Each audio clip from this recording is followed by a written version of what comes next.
Olá, colega do direito, tudo bem? Meu nome é Izzy, sou advogada especialista em direito público e eleitoral e venho te dar as boas-vindas nesse curso nosso sobre a cota de gênero nas eleições.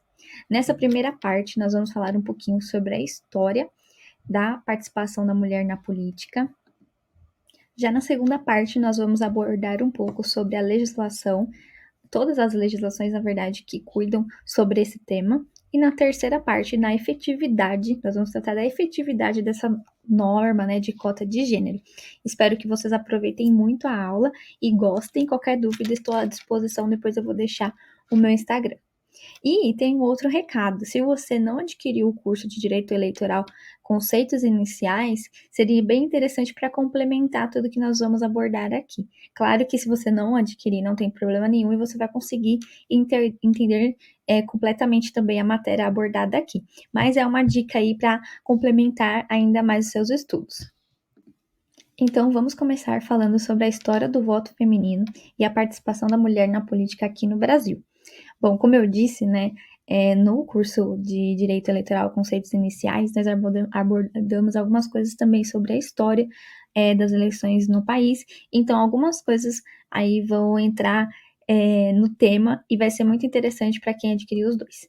Mas vamos lá. Passando aqui o slide, em 1910, nesse momento, né, do período de história no mundo inteiro, iniciou o movimento feminista e o movimento sufragista em busca do direito de igualdade da mulher em relação ao voto. Esse foi uma das pautas mais importantes do movimento feminista naquela época. E a Leolinda Daltro fundou o Partido Republicano Feminino. Então, foi uma das primeiras mulheres a ter uma relevância na questão do direito ao voto e também da participação política no Brasil. E ela lutou pela autonomia e espaço da mulher na política, pelo voto e participação ativa, né? Então, nas decisões políticas também. Nesse momento, como eu disse, era no mundo inteiro falado sobre isso. Alguns países iniciou esse processo de incluir a mulher no voto a partir de 1910. Em 1927, iniciou ali uma grande, assim, vamos dizer, briga para que realmente esse direito fosse colocado em prática.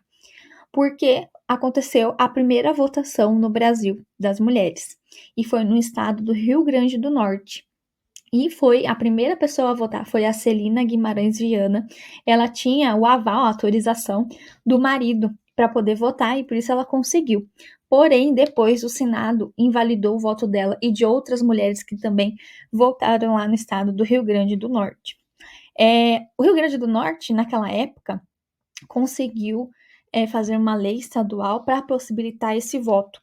Né? Porém, mas como eu disse, né, o Senado decidiu invalidar essa votação das mulheres. E a Alzira Soriano, no ano seguinte, 1928, foi a primeira mulher eleita no Brasil, e ela foi eleita no cargo de prefeita no município de Lages, lá no Rio Grande do Norte também. Então aí começou a história, né, da participação feminina e teve um grande destaque o Rio Grande do Norte. Daqui a pouco a gente também vai falar sobre mais um episódio que aconteceu nesse tema, né, das mulheres participarem ativamente, também foi no Rio Grande do Norte. E a Alzira Soriano era uma pessoa que ela tinha certa relevância política, por mais que a mulher não participava da política, porque ela tinha uma família, já que tinha posses, tinha fazenda, e ela conheceu uma advogada também feminista que, assim, encorajou dela ser prefeita, né, se candidatar.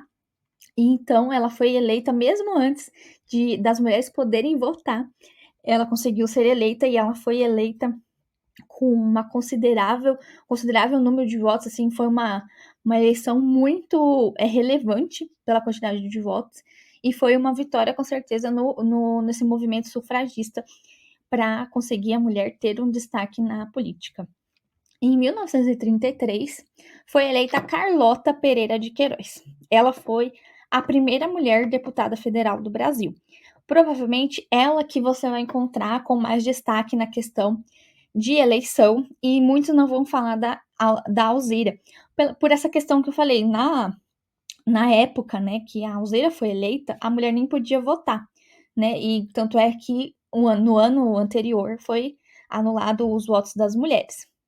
E só em 1932 que realmente a mulher foi, assim, autorizada pela legislação a votar. Então, por isso que muitas vezes, quando vocês vão fazer uma pesquisa, vai aparecer como a primeira mulher a ser, né, ter a participação ativa na política, vai aparecer provavelmente a Carlota, tá bom? Vamos ver. A Carlota era médica, pedagoga e escritora. E ela lutou, né, não só nessa questão por ser uma das primeiras mulheres a ser eleita, não só nessa questão, mas também na questão de direitos das mulheres como um todo, como licença maternidade, igualdade de salários, melhores condições de trabalho, como coloquei aí também no slide para vocês. E ela permaneceu no cargo até 1937, que foi o momento em que Getúlio Vargas instituiu o Estado Novo e aconteceu, então, o fechamento do Congresso Nacional. Então, a Carlota permaneceu até 1937, ficando 4 anos neste cargo. Como eu disse a vocês, em 1932 que iniciou o voto feminino. Só que esse voto que foi autorizado pela legislação, ele era facultativo, né? Então, o da mulher era facultativo e do homem era obrigatório. E nesse ano de 1934 se tornou obrigatório para aquelas mulheres que exerciam a função pública, qualquer função pública. Então, se ela trabalhava numa prefeitura, na Câmara, ela tinha a obrigação de votar. E também, nesse ano, a Maria do Céu Fernandes foi a primeira deputada estadual eleita, né? Então, e ela também foi no Rio Grande do Norte. Então, como eu disse, o Rio Grande do Norte tem uma história muito forte na questão da participação da mulher na política aqui no Brasil.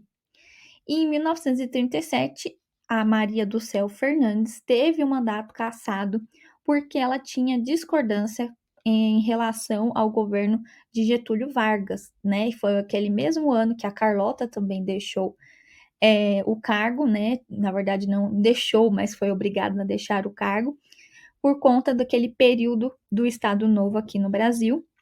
E a Maria do Céu teve o mandato cassado, tá? Então foi um período bem complicado aqui no Brasil, nesse sentido, que infelizmente afetou aí as primeiras mulheres eleitas aqui no Brasil.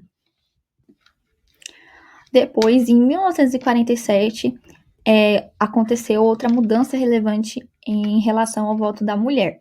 O voto se tornou obrigatório também para a mulher que exercia qualquer tipo de função lucrativa, ou seja, além daquelas que exerciam função pública que foram obrigadas lá em 1934, aquelas que exerciam qualquer tipo de função lucrativa, sei lá, fazia bolo para vender, fazia qualquer tipo de coisa, trabalhava em uma empresa, ela também se tornou obrigada a votar.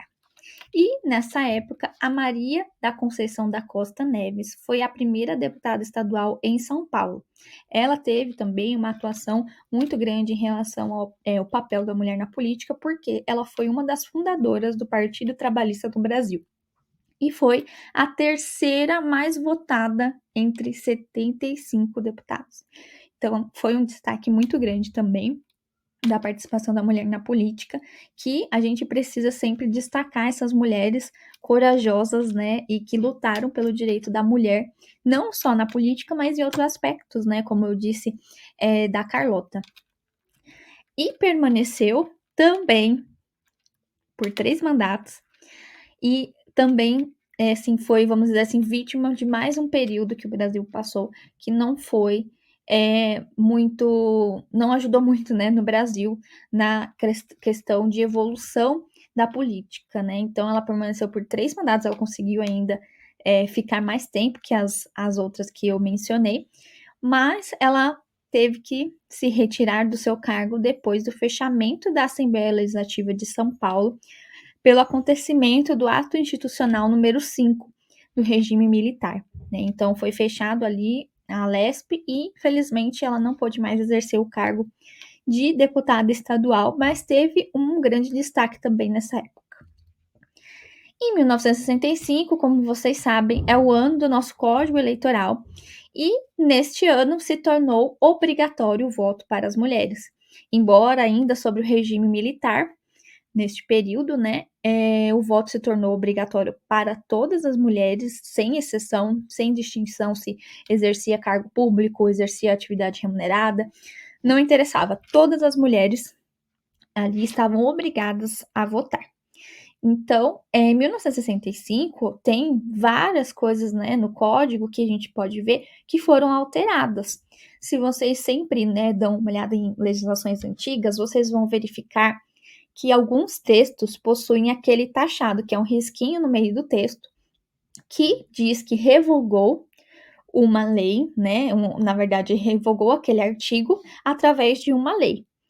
Então, em 1965 foi instituído esse novo Código Eleitoral e até hoje está vigente, porém com várias modificações, né, com várias leis que alteraram esse código. E depois, em 1988, né, como vocês sabem também, surgiu a Constituição Federal, que obviamente mudou muita coisa também do Código Eleitoral. Aqui eu trouxe para vocês algumas informações que nós temos lá do site do TSE. O site do TSE criou como se fosse um site mesmo deles próprio sobre a participação da mulher na política. Então, eu trouxe aqui esses gráficos do site que aparece aí como que funciona, né, a questão de números para as mulheres atualmente. Infelizmente, nós temos esse resultado, né? Então, como vocês podem ver, desde 2016, a mulher está um pouquinho até acima da metade do número total de eleitores, né? Então, nós temos mais eleitoras do que eleitores. Quase ali na metade, mas é mais mulheres, né? São mais mulheres. E de candidatas, né? Nós vemos que esse número aí cai bastante. E por conta, né, da cota que nós vamos falar, né? Que é o tema de hoje, está ali acima dos 30%. Porém, né, quando nós vamos para o próximo gráfico aqui, nós vemos que eleitas cai drasticamente, né, para menos da metade até, na verdade, 2016, menos da metade, né? E daí depois, metade, 2018, né, mais ou menos, que até 2018 foram 32% de candidatas mulheres e 16 eleitos. Então, metade, né, foram eleitas. E 2020, 16%, 2022, 18%. Então, nós vemos que tá tendo uma mudança gradual aí, bem devagarzinho, mas tá aumentando. E reeleitas também vai diminuindo ainda mais. Então, esse, infelizmente, é o cenário atual que nós temos aí de mulheres eleitas no Brasil, né? Então, ou seja, há muitas eleitoras, poucas candidatas, menos ainda eleitas e reeleitas também bem poucas. Então, nós precisamos conscientizar as mulheres de participar na política, né? Por mais que elas não tenham interesse de se candidatar logo de cara, assim, mas pelo menos participar, verificar, né, algumas coisas que elas podem sugerir, né, de projetos, porque a mulher, ela tá ativa, né, em várias áreas, né, públicas, vamos dizer assim. Ah, tá, o filho tá na escola, precisa passar no médico, né? Então são coisas no dia a dia que a mulher ela tá ligada, né, ali e consegue verificar quais coisas poderiam mudar e ficar melhor, né, na cidade dela, no estado dela e no país também. Então, só fazendo aqui um resuminho sobre isso. E aqui eu busquei também para vocês essa matéria lá no site, né, que é um jornal que chama Plural. Vimos aqui uma situação bem complicada, porque, como eu disse, já é bem pouca, né, a representatividade feminina na política, mas quando eu vi esse ranking, na verdade, eu tinha visto quando eu estava na faculdade ainda, né, no último semestre, e eu vi esse ranking, a mulher brasileira ocupava um ranking ainda pior, né? Tava ali no 70ª, 46ª. né, 146ª.